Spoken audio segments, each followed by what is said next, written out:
that was a great question. They're all great questions, and I agree that making sure everything's human-centered is key. It is our prerogative to continue the questioning. So when you saw no other senators coming in, perhaps you breathed a sigh of relief, but you should hold that sigh. Ms. Morley-Ryan, and I think what we've seen with a lot of the questions and responses is that the balance between risk and opportunity that AI poses, and I feel that we have an alliance of people that are more excited by the opportunity. Not that we don't have to be aware of the risks, but that the opportunity is so exciting. Senator Braun talked a little bit about small businesses.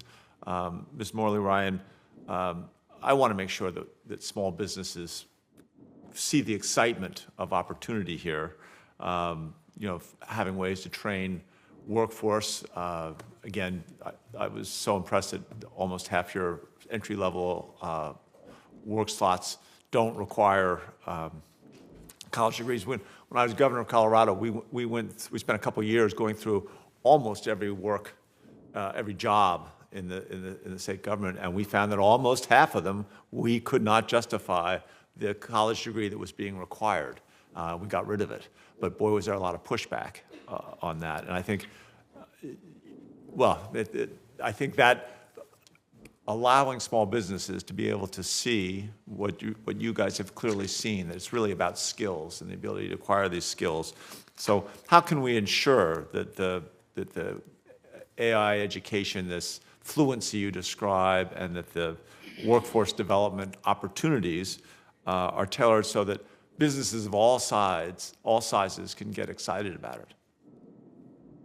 Thank you for the question. I think it starts again in this sort of K-12 exposure, because people are using this technology. I think one of the things that we've learned from small, medium, large-sized businesses that Accenture serves right now is that the youngest people are often having two computers up, right? The computer that's their work computer and the computer that they have their generative AI applications running on. So they're young people in general, I would say, are already using these applications. And for a small business, I think the presumption should be they're going to be bringing this knowledge, now whether it's to my fellow panelists' point, informed around how this technology works or not. I think the importance for small businesses is that they're, to your point, driving fluency, but leveraging what's available, from what I would say trusted organizations in this space from a learning perspective. Accenture developed our responsible AI framework even before NIST's responsible AI framework. But there's organizations like NIST that I think small businesses can look to say, okay, what should our governance or our policy for our organization be? And it's not overburdensome because you have something that you can reference, right? I think the second piece is looking at what's publicly available, again, from a trusted organizations. And I would have to come back to you with a written statement around that. That they can use to drive fluency. There's tons of democratized learning in the world now, right? Learning is essentially free if you can go find the right places for it. So I think it's kind of twofold, right? Leveraging some of the existing frameworks and existing work that NIST and other organizations have done, but then also leveraging public learning in this space would be a start. Yeah, no, I think you're exactly right about the democratization of learning and education. At various times, the CEOs of Walmart, Target, Starbucks have said, we'll share all of our IP in terms around training and skills acquisition if you could find a way to do that efficiently and fairly, and have a system where you had a lifetime of apprenticeship opportunities. Kids of all ages could get stackable credentials that would reflect their skills acquisitions, and sort through that. And I think AI really helps us get there. I actually, as an individual, I own the rights to the domain name myshot.com, which I bought about 7 years ago, right when Hamilton had just come out. And I don't think Lin-Manuel Miranda is going to actually ever let me use the song, but I did think that image of a country looking at this as myshot.com, people of all ages seeing that as something that you guys are working on.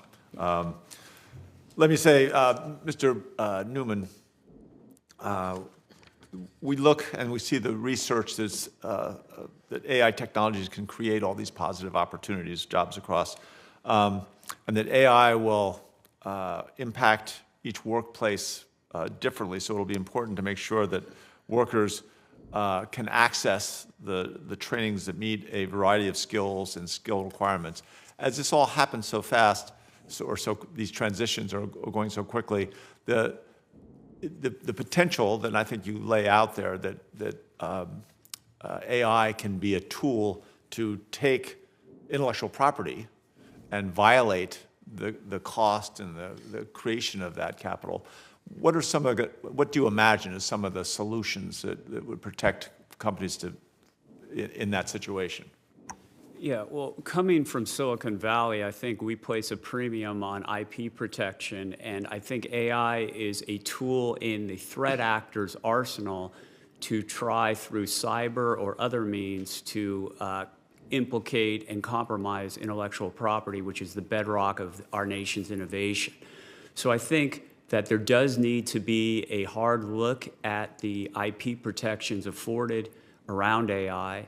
I think on the domestic side and non-national security side, there's now a large debate in the courts about whether copyright holders should be given compensation if their copyrighted work is used in a data training set for an algorithm. I think that cries out for an ASCAP type model where there's a marking of copyrighted works and some statutory compensation to copyright holders. I mean, we're going a field of employment, but that is an AI-generated issue with intellectual property.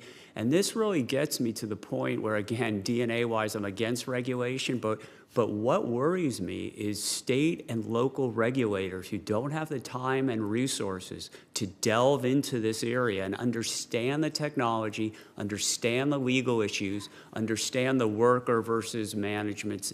All of these considerations are important, and that's why I think AI cries out for a federal uniform solution in most, if not all, domains, national security and civil side as well, because it's the federal government that is uniquely positioned with its resources and the folks who are serving in the federal government to take the time to understand the issues we're just exploring today. And I think we're going to have a better bipartisan resolution that meets all of the varying constituents' legitimate needs if the federal government acts versus the state and local patchwork we're getting in every aspect of AI. I think it's detrimental to both sides of the debate. Great.